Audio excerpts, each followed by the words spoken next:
Welcome to MJ channel. இன்னைக்கு நம்ம சேனலில் நகைக்கடன் தள்ளுபடி சம்பந்தமான ஒரு புதிய தகவலை பற்றி தான் இந்த வீடியோவில் நம்ம டீட்டெயிலாக பார்க்க போகிறோம். ஸோ எல்லாருமே பார்த்தீங்கன்னா இந்த தேர்தலை நோக்கி ஆர்வமாக காத்துக்கிட்டு இருந்தோம். வெற்றிகரமாக தேர்தல் பார்த்தீங்கன்னா நடந்து முடிஞ்சிருச்சு. அதை தொடர்ந்து இன்னும் 10 நாளில் பார்த்தீங்கன்னா எலெக்ஷனுக்கான ரிசல்ட்டை பார்த்தீங்கன்னா வெளியிட போகிறாங்க. அதில் யார் ஜெயிக்க போகிறா, எந்த கட்சிகளில் ஜெயிச்சா மக்களுக்கு பார்த்தீங்கன்னா நல்லது நடக்க போகுது. ஸோ இந்த நகைக்கடனாக இருக்கட்டும், கல்வி கடன், சுய உதவி குழு கடன், இந்த பயிர்க்கடன் தள்ளுபடிலாம் பார்த்தீங்கன்னா பண்ணுவாங்களா, இதுக்கு எப்போ பார்த்தீங்கன்னா ஜியோ பாஸ் பண்ண போகிறாங்க அப்படின்னு சொல்லிட்டு பலவிதமான கேள்விகள் இப்போ பொதுமக்களுக்கு பார்த்தீங்கன்னா இருந்துகிட்டு இருக்குது. ஸோ இது சம்பந்தமாக நம்ம வீடியோக்குள்ள பார்த்தீங்கன்னா டீட்டெயிலாக பார்த்தலாம். இந்த வீடியோவை ஸ்கிப் பண்ணாமல் ஃபுல்லாக பாருங்கள். இப்போ தான் நம்ம சேனல் ஃபஸ்ட்டாக பார்க்குறீங்கன்னா சப்ஸ்கிரைப் பண்ணி பக்கத்தில் இருக்க பெல்லைக்கான கிளிக் பண்ணி வச்சுங்க. வாங்க வீடியோக்குள்ள போய் நம்ம டீட்டெயிலாக பார்த்துடலாம். தேர்தல் நடந்து முடிஞ்சிட்ட காரணமாக இன்னும் 10 நாளில் பார்த்தீங்கன்னா எலெக்ஷனோட ரிசல்ட் பார்த்தீங்கன்னா வெளியிட்டுருவாங்க. அதில் குறிப்பாக மே 4ஆம் தேதி பார்த்தீங்கன்னா ரிசல்ட் பார்த்தீங்கன்னா வெளிவர இருக்குது.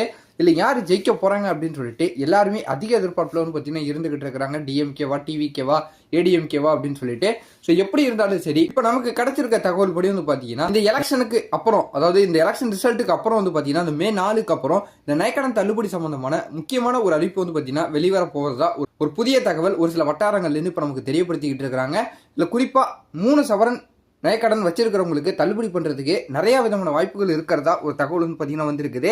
அதில் என்ன சொல்லியிருக்கிறாங்க அப்படின்னு சொல்லிட்டு பார்க்கும்போது, எலெக்ஷன் டேட் பார்த்தீங்கன்னா அனௌன்ஸ் பண்ணுறதுக்கு முன்னாடி யாரெல்லாம் வச்சிருக்கிறாங்களோ அவங்களுக்கு தள்ளுபடி பண்ணுறதுக்கு, அவங்களுக்கு முன்னுரிமை கொடுக்கறதுக்கு பார்த்தீங்கன்னா அதிகப்படியான வாய்ப்புகள் இருக்கிறதா இப்போ ஒரு சில வட்டாரங்கள் புதிய தகவல் கிடைச்சிருக்குது. ஸோ இன்னும் முக்கியமாக சொல்ல போகணும்னா இதில் ஏதாவது சேஞ்சஸ் கொண்டு வர முடியுமா, இல்லை நாங்கள் 5 சவரன் வரை வச்சிருக்கோம், எலெக்ஷன் டேட்டை தெரியப்படுத்தினதுக்கு அப்புறம் நாங்கள் வச்சிருக்கிறோம் 3 சவரன், ஸோ எங்களுக்கெல்லாம் தள்ளுபடி கிடைக்குமா அப்படின்னு சொல்லிட்டு ஒரு சில பேருக்கு சந்தேகங்கள் பார்த்தீங்கன்னா இருக்கும். இதுக்கான தெளிவான விளக்கங்கள்னு பார்க்கும்போது, இந்த எலெக்ஷன் ரிசல்ட் பார்த்தீங்கன்னா வெளி வந்ததுக்கு அப்புறம் யார் வெற்றி பெற்று வராங்களோ அவங்க பார்த்தீங்கன்னா முழுமையாக தெரியப்படுத்தினா நமக்கு பார்த்தீங்கன்னா முழுமையாக தெரிய வரும். ஸோ அதுவரை இப்போதைக்கு நமக்கு கிடைச்சிருக்க தகவல் படி பார்த்தீங்கன்னா 3 சவரன் வரையும் யாரெல்லாம் கூட்டுறவு வங்கிகளில் நகைக்கடன் வச்சிருக்கிறாங்களோ, அதுவும் இந்த எலெக்ஷன் டேட்டு தெரியப்படுத்துறதுக்கு முன்னாடி யாரெல்லாம் வச்சிருக்கிறாங்களோ அவங்களுக்கு தள்ளுபடி பண்ணுறதுக்கு அதிகப்படியான வாய்ப்புகள் இருக்கிறதா இப்போ ஒரு சில தகவல்கள் வெளிவந்துகிட்டு இருக்குது.